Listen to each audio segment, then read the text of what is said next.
Rob? Okay, great. Well, good morning everybody and welcome to this, our first media conference for the C20 as part of the G20 Leaders Summit 2014. I'm Joanne Yates and I've been the C20 Sherpa for this year. It's great that you could all be here, and a particularly warm welcome to those of you who have travelled long distances. I know there are a few of you in the room today. And for those of you who haven't been able to travel and join us together, but may be in fact long distances away and watching online, a particularly warm welcome to you all this morning. We are going live to air. That's just a caution for those of you who are in the audience. Please, if you haven't already, switch your mobile phones to silent, would be greatly appreciated. The webcast will be available about 2 hours at the close of proceedings, available on our website at c20.org.au, and feel free to watch that at any time at your convenience. Before we begin, and as we start today, I'd just like to acknowledge the traditional owners of the land upon which we meet today and pay my respects to their elders past and present. I'd like to begin the session by introducing the C20 Australian Chair, Tim Costello. Tim, for those of you who don't know, is also the Chief Executive Officer of World Vision.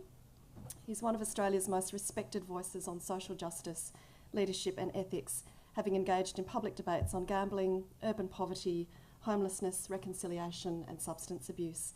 He served and continues to serve on numerous boards and committees, including as Chair of the Community Council of Australia. He has been honoured as an Officer of the Order of Australia for this service to the community. We warmly welcome him today. He is going to provide you all with a brief overview of the C20, how we've gotten to this point, and what we might judge the G20 to be a success like. Thanks, Tim. So let me welcome our C20 colleagues, and this is being live streamed to civil society of the G20 nations. Look, we're really excited now that we are here because civil society, which had a summit in June and produced a set of statements and recommendations, believes that G20 needs to succeed. We live in a global world where, whether it's the epidemics like Ebola, the illicit flows of money or of people, the huge issue of climate change, which now is squarely on the G20 agenda thanks to the American and Chinese deal overnight. We don't have other mechanisms for global governance for what are global problems, and civil society is being impacted, and particularly those who are the poorest and in the most fragile places in the world, who are citizens. So the excitement will be tempered by whether there is really robust and imaginative leadership at this G20, and we're urging leaders to lead, to not disappoint, to overcome the trust deficit, much bigger than any budget deficit, between them and the people they govern. When less than or a third of people turn out for American elections, you can see the trust deficit is pretty profound. This is the moment for leaders to actually lead with global problems.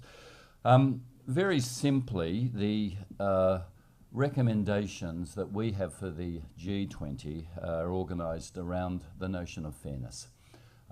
When it comes to growth, we support 2% growth, but fairness says if it's growth that translates into profits, not jobs for the 75 million young people, then it's profits that benefit the rich, not the poor. So we've said there's a very simple test in the country-by-country plans being submitted for growth.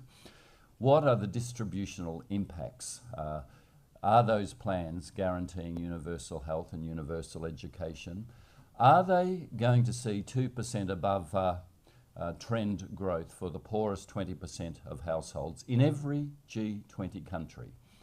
So for Australia, rather than cutting the unemployment benefit for 6 months of under 30s, which we understand is part of our growth plan, and cutting other spending, why isn't there something around childcare to allow women to get back into work? Now, the growth plans will vary from G20 to G20 country, but if it does not flow to the bottom 20% of households, that 2% growth then we will declare the G20 a failure. They have failed to lead.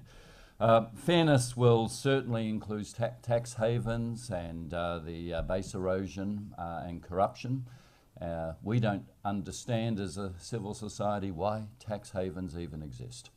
And it was civil society, particularly in London, who really gave energy to the whole agenda here by demonstrating and saying, how come Apple, Google, Microsoft don't pay their tax? In Australia, we now can add to that list Macquarie Bank and the Future Fund and IKEA and Lend-Lease and AMP.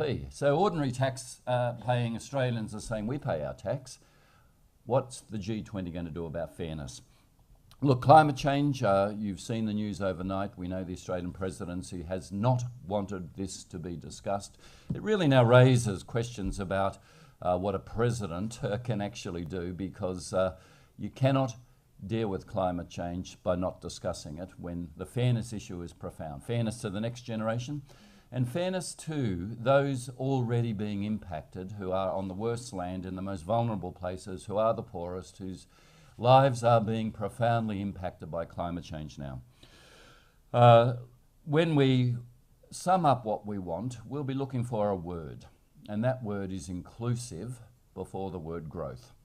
If inclusive is dropped, we will be devastated, and civil society will have declared this a failure. It was in the St. Petersburg communique, and inclusive is that word that really resonates with fairness. It's not just growth that translates into profits for the rich. It includes women and unemployed young people and the poor impacted by climate change and those who are paying tax and those who are missing out. Inclusive growth is absolutely unequivocally our demand in the final communique, and then we'll see the country by country plans that whether they measure up to actually including others. Thank you. Thanks very much, Tim, and I think it's really, really clear from a C20 perspective that the G20 will be rendered completely irrelevant if it cannot deliver outcomes that benefit those beyond what is seen to be an exclusive economic elite. I'd now like to introduce Cassandra Goldie, and for those of you who don't know, Cassandra is the Chief Executive Officer of the Australian Council of Social Service and is our Deputy Chair. It's been my pleasure to work with her during the course of this year, most certainly. Cassandra has extensive public policy experience and is a leading advocate and commentator on economic and social issues through national and ministerial forums, in particular on issues including tax and economic reform, superannuation, the provision of legal services, urban planning and vocational education. Cass will provide us all with some more detail about our specific recommendations before we open the floor for questions. Cass. Thanks, Joanne. And firstly, I also want to acknowledge the traditional owners of the land that we're meeting on and speaking around the globe today. I think in the Australian context, the leadership of Aboriginal and Torres Strait Islander people is so crucially important in reminding us of why we are so determined as civil society to be a part of this important endeavour by global leaders to make sure that our economic settings, that our financial systems are genuinely delivering on the most critical issues around the globe, and for those local communities where people are not doing well, where people are not getting enough to eat, where people are not getting the job opportunities, where people are not benefiting from the growth that has already been achieved. This is a real challenge for us as a global community. We know that despite, in the Australian context, for example, over 2 decades of economic growth, we have not seen the benefits delivered for people who have the least in our community.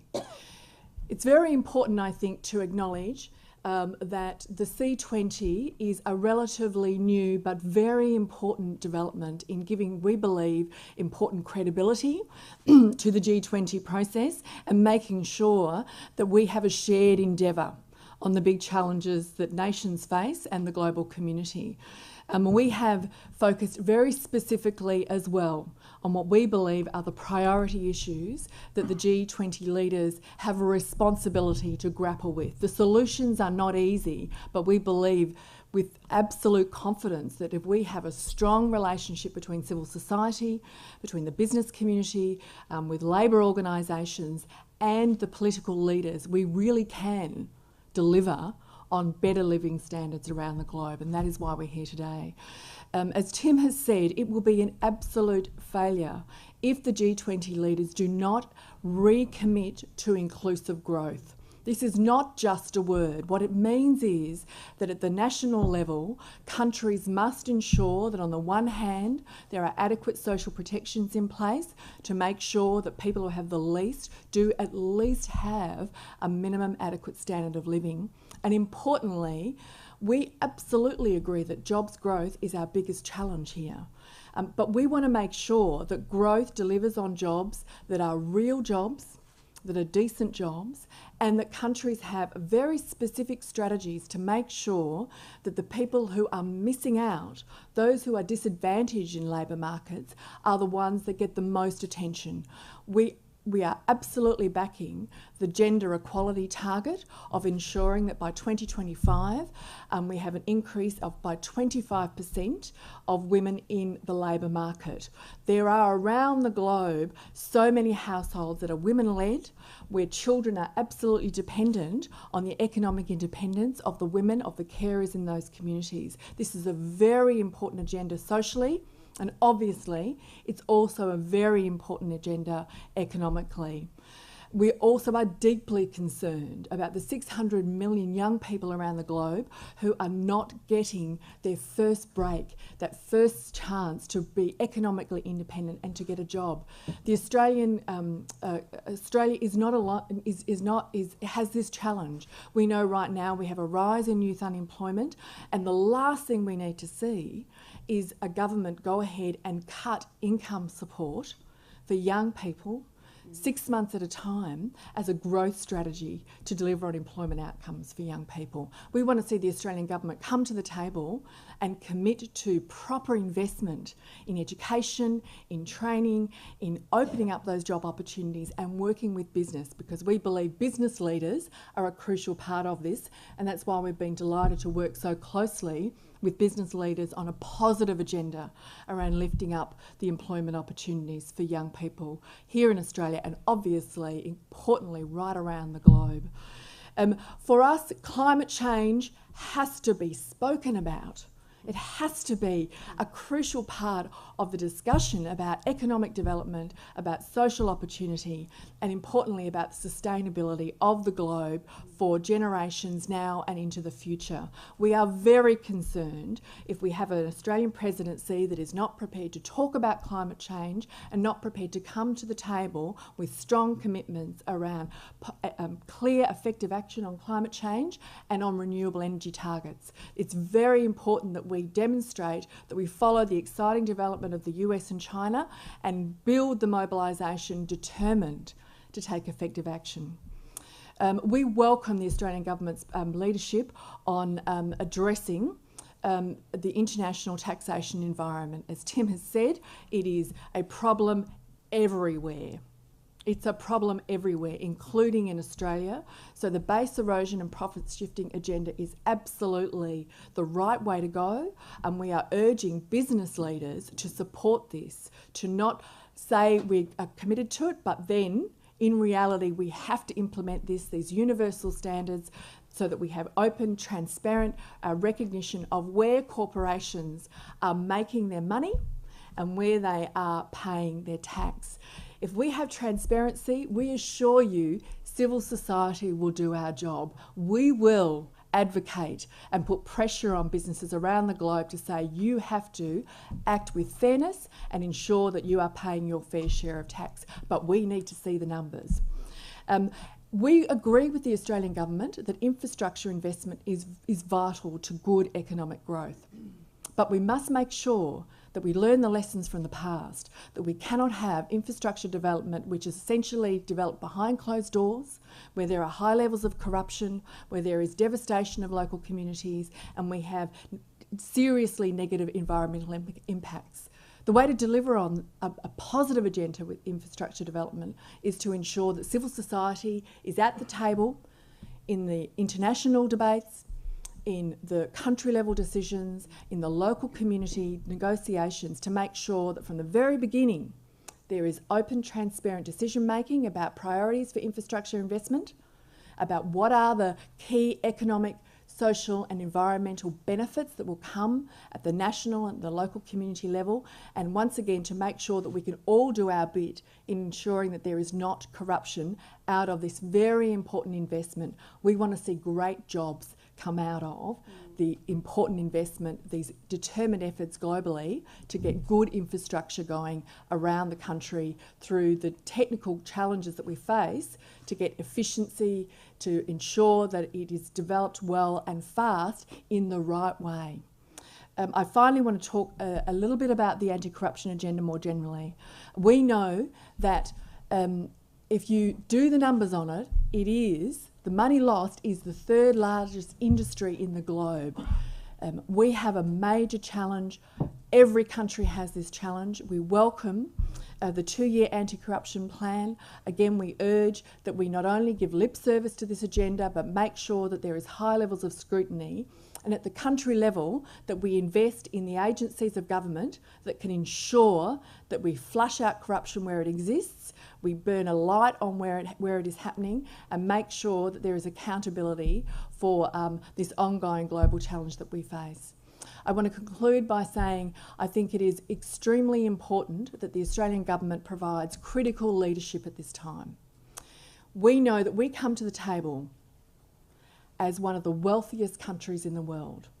We have one of the highest levels of household wealth around the globe. Overall, Australian communities are enjoying good living standards. But if we don't come to the table with concrete, clear policies for how we can deliver on this positive agenda, then how can we expect other countries to do their part and to also do the hard work that is needed to invest properly to make sure that growth is not just for growth's sake? Thank you. Thanks very much. I'd like to open the floor for questions. Thanks. I'll start by asking a question. We've only got cameramen, but... How confident are you as a panel about the Australian government actually leading the way on the inclusive growth agenda this weekend? We have been troubled that there hasn't been a clear commitment to it. When I addressed the Labor ministers, they were, including the Australian Labor Minister, Senator Abetz, pretty clear that inclusive growth was really important. We said, look, you need to understand finance ministers are out there saying we'll just go for growth because any qualifications like inclusive may compromise growth, and it's your portfolios, Labor and jobs, that's going to suffer if you can't stand up to your finance ministers. So I think there is a contest even within the Australian government about this. Clearly, and this has been a good thing, the galvanising idea of a 2% above trend target has been our Finance Minister Joe Hockey's great contribution, and we agree it has given focus. But it's a sleight of hand if you then say, yeah, we got to 2%, we dropped the word inclusive. It actually didn't really flow to the sorts of people that civil society is saying are the most vulnerable. And we're not confident that it's going to get in, but we are certainly of the view that other nations, other G20 nations, will be, we believe, applying pressure that this not be dropped. If the Australian presidency doesn't bring as a strong position a further commitment to inclusive growth, it will be ignoring not only the voice of civil society, but the voice of the IMF, the voice of the OECD, the voice of many other countries that absolutely recognise that even if the only thing you're concerned about is economic growth, then you must ensure that you are addressing inequality and that you are reducing the level of poverty within a country. It is now absolutely a shared agreement across the economic commentators and those global experts about what is needed in terms of ensuring ongoing economic sustainability, that you must reverse the trend of a rise in inequality. so that there is a concentration. We have to stop the concentration of wealth in the hands of a very few and make sure that we have the right policies to ensure that on the one hand, the people who have the least, their living standards are actively increased, and to ensure that there is a balanced distribution, because that is the best way to ensure that we have real economies, we have real new business growth, small business, the opportunity to make the break, to move into generating your own further income to stimulate the economy. Of course, for us, we are deeply concerned about the social implications, because we know that people who do not have enough income, who live in poverty, have far worse health outcomes, educational outcomes. The future generations are clearly at risk. So this is a very important agenda on the economics and on the social implications as well. When you talk about accessibility and inclusiveness, the role of the C20 in this year's G20 has been a developing one. Do you feel that the governments of the G20 nations, and particularly Australia as a presidency, have been engaging well with the issues of civil society? Yeah, I think we've made huge progress when you think that C20 really was formally established by Vladimir Putin, whose ships are steaming toward Queensland as I speak. So it's a little bit of an irony that Vladimir Putin, who's been a figure in Australian consciousness since MH17 and the obscenity of being shot down, was really the father, if you like, of civil society getting embedded. But other nations have picked it up. The Turkish presidency has already said very clearly civil society is going to be an important part.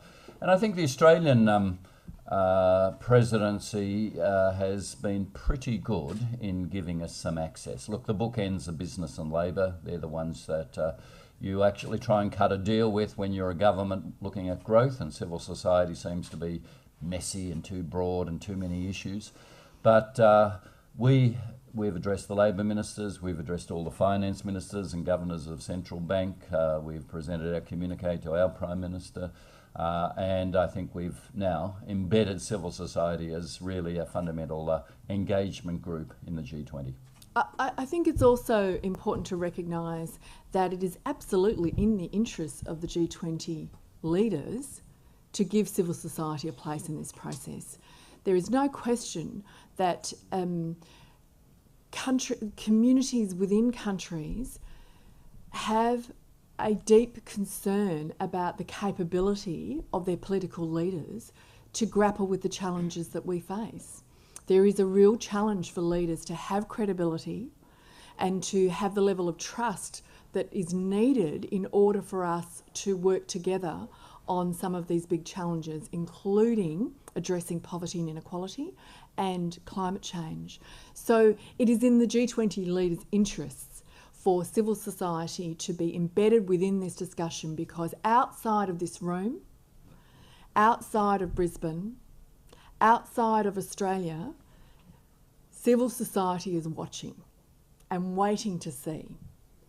Will this event help to turn the tide on that perception and reality that overwhelmingly growth has delivered for far too many of the few at the high end, and that we haven't seen the kind of equitable improvement of the lives of people, particularly those who are the most impoverished? Right now in Australia, as one of the wealthiest countries in the world, we have 2.5 million people living below the poverty line.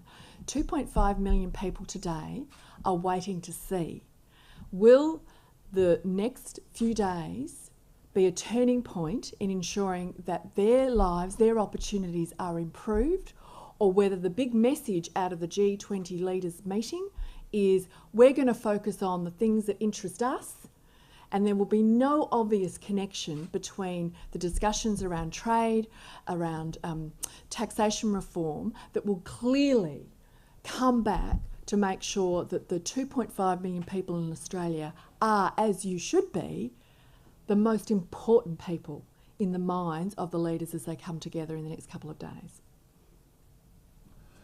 Tim, you said that the C20 would have failed if the G20 doesn't tackle climate change and adopt an inclusive growth agenda.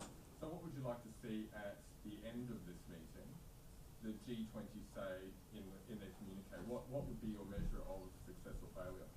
Well, on climate change, we know that the Australian position has been we don't want to move until the big players move. Well, last night they moved, and now it's irresistible that this has to be discussed at the G20. And the Australian line, well, this is not really an economic issue.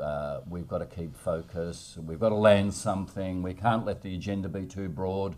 There's Paris for climate change coming up. Well, the French here, along with the English and so many others, are saying we've got to get momentum. The momentum happened overnight, and I think the Australian presidency must yield on that. Look, on the fairness side, if 2% above trend growth flowed to the bottom 20% of households in each of the G20 countries, it's about $800 a year. $800 over 5 years. That doesn't sound very much, but if you're in absolute poverty, trying to survive on $1.25 a day, $800 over 5 years, US that is life-saving. So that's why we are particularly zoning in on these issues and saying they must lead. If we get the commitment from the G20 leaders to both a growth target of 2% above trend and a commitment to increase the incomes of the bottom 20% by 2% as a consequence of that growth, we estimate that we would improve the lives of over 1 billion people, lifting people out of poverty. What an incredible achievement that would be. But if we don't have any comment on what the growth target will mean for people who don't have enough, then what is it for? Before the G20 started, the Australian government saying no climate change on the agenda. Barack Obama made it clear that he wanted it on the agenda.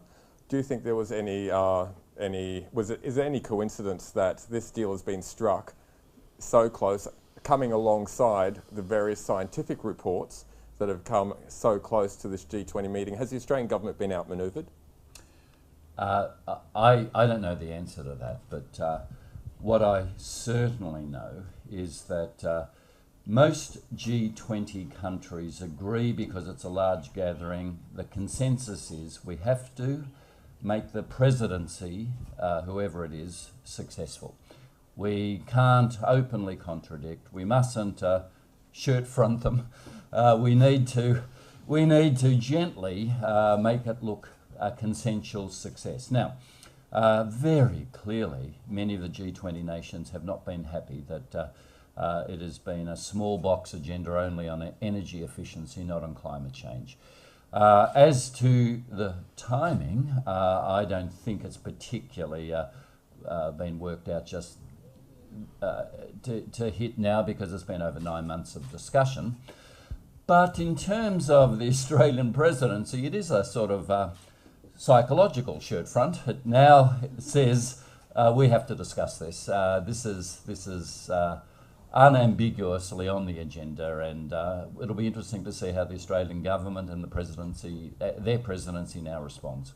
And I don't think we should underestimate the significance of the fact that for civil society, with all the diversity of views that have been around the table, around the globe, that on this very tight agenda that we have brought to the G20 meeting, climate change is front and centre.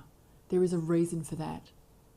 This is not an ancillary issue. It is absolutely crucial to growth, to reduction of poverty and inequality, and sustainability into the future. So the government must hear that. The other reason that it's so important is that the G20 is a political forum. It's not a policy-making forum. The group of 20 nations come together to talk about those issues that no other forums have been able to progress. It's about giving their political impetus to the key and pressing issues that need to be resolved. And quite clearly, climate change for years has been that one. We are incredibly sure that there will be added pressure now on the presidency to make sure that climate change will be referenced in the communique and referenced more than just an oblique reference to the UNCCC meeting next year. Can I ask a question about tax, which definitely will be on the agenda? And it's a sore issue for the average person who thinks that tax dodging and tax evasion are wrong. Tim, you said that, you know, why should tax havens even exist? What would you like to see, though, because there is a danger that the G20 will make decisions that suit them, because everyone wants to increase their tax base. What would you like to see come out of the meeting for all the nations outside the G20, particularly developing nations, that means that they will benefit from the new rules which probably will come into place? So we know that there's a strong anti-corruption agenda for the next 2 years. We want to make sure it's made public so we can organise around it. We know there's been some pushback reportedly from China on beneficial ownership, and we hope after APEC and the Chinese moves around putting corruption on the agenda, their position will have softened and we will get an outcome on beneficial ownership. When it comes to the base erosion and tax agenda, we know that the US, given that it's Apple, Starbucks, some of their big companies that have been targeted now with the Republican dominance of Congress, that they may not be as interested in really pushing through on the transparency agenda, on the agenda of country by country reporting, which will report multinational sales, profits, employees. We totally disagree that should be secret. Even the OECD says, oh, well, it could be arbitrary and unfair, a headline if you make this public. Transparency is the only route we've got to go. The fact that it took the Fin review and leaks from PricewaterhouseCoopers, they didn't leak it, they're embarrassed, out of Luxembourg for us to know the Australian companies doing this. Up till then, we even had the B20 here initially saying, oh no, tax shouldn't be a focus at G20, but Australia's got its house in order. Well, we now know it hasn't. And only transparency through country by country reporting that is public will give us some confidence and ability to organise. However, we know there may be some pushback on this, even though it's morally crystal clear from those who pay their tax and see government revenue shrinking that there needs to be transparency, and you can't have tax debates, as we're moving into in this country, without a clear reckoning of who pays and what the mix of taxes is and who's using tax shelters. And before we even talk about a GST and broadening or increasing, fix the tax shelters, fix the rorts that are going on. I think the other part about that, Amanda, the really crucial part, is the inclusion of developing nations in the whole work of the OECD. Civil society for a number of years, while we've been advancing the whole base erosion and profit shifting agenda, is really a call to have them included. This is not only for them to build capacity in order to be able to even start the processes of administering their own internal taxation administrations, but importantly for them to be able to know the amount of money that's being extracted. These are, some of the most poorest countries in the world. The irony is that they're very resource rich. So part of the transparency agenda around that, the publication of country by country reporting, particularly the extractives industries initiative, is about ensuring that those companies pay the taxes from the profits that they earn in the countries in which they earn them, and that's a really, really important part of that. We're really pleased that in the last couple of days the OECD has announced that they will include a couple of extra developing countries in the reporting standard work. And we think that's a good thing. Whether that's going far enough at this stage is a question that we'll be monitoring very, very closely. There's a lot of colour that comes along with the G20, the ring of perspex and steel, Putin's warships, the shirt-fronting threats, etc. That gets focused on a lot by mainstream press. I guess, what would you like people at home to know about this weekend? What would you like their focus to be, the take-home message of what this weekend's all about?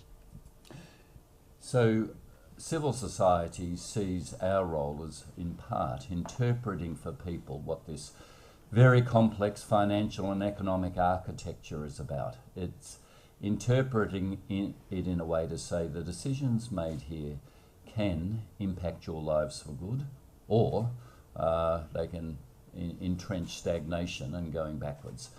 We want Australians to understand that this is about fairness, and only a global governance body like the G20 can actually ensure that fairness sees any growth flow to those who are poorest. Fairness in who pays tax and who doesn't. Fairness in addressing the great challenge for the next generation of climate change and for the poor today already being impacted. Fairness that profoundly says we can no longer, as a global community, continue to pretend we don't know. We demand transparency, we have a voice, and we're going to raise it. So we're going to be interpreting those messages, how fair this has been. We've just had some, in the Australian context, some really important findings about the sentiment in the Australian community. There's this idea that people have disengaged from policy. Well, this finding says that it's not that the communities have disengaged from the issues. People are very engaged about how their children will get a good education, whether their kids will get a job, whether the next generation will be able to have secure housing or not, whether if they decide to have children, they will be able to continue to stay involved in the workplace. These are very important questions for people, and the community is very engaged with it. What they're not so engaged with is the political process, because there's this growing sense that political leaders don't deal with the real issues that people are concerned about. Now, with this G20 leaders meeting, it is a very important question you ask, and that is the test, I think, for the leaders to be able to come out. Yes, we have a responsibility to interpret, but also where we have a gathering of overwhelmingly a certain kind of person, wealthy political leaders, mostly male, mostly from a certain class, going behind closed doors, coming out the other side. Their strong message has to be, we understand that these are actually the important questions that we have had to grapple with. And so they need to be able to show how the agenda that they come out with will directly address those worries about the future jobs, about the future stable housing, keeping roofs overhead, keeping food on the table. These are shared concerns. For Australia, we did relatively well out of the GFC. Many of our colleagues, members of civil society around the globe did not. But for the Australian leadership to think that the Australian community is not worried about the future, about where the new jobs will come from, is wrong. People get it. We're all online. We all watch what's going on. We are connected as civil society now. And so the leaders need to recognise that there is transparency about these discussions. And so we acknowledge that responsibility. We don't suggest that some of these solutions are easy or that they'll happen overnight, but we certainly expect to see progress. And as we say, from the Australian point of view, if the Australian government doesn't come to the table really with a clear plan that is about addressing those issues with credibility, then we will continue to have a population that loses confidence that it can trust its political leaders to deliver on the big concerns that we do have. I think we've got time for one last question if there is one. Otherwise, we'll look to drawing to a close. Tim, a concluding statement perhaps? Well, no, thanks for coming. We look forward to the outcomes and you know where we are. Thanks everybody. Thank you. Thank you.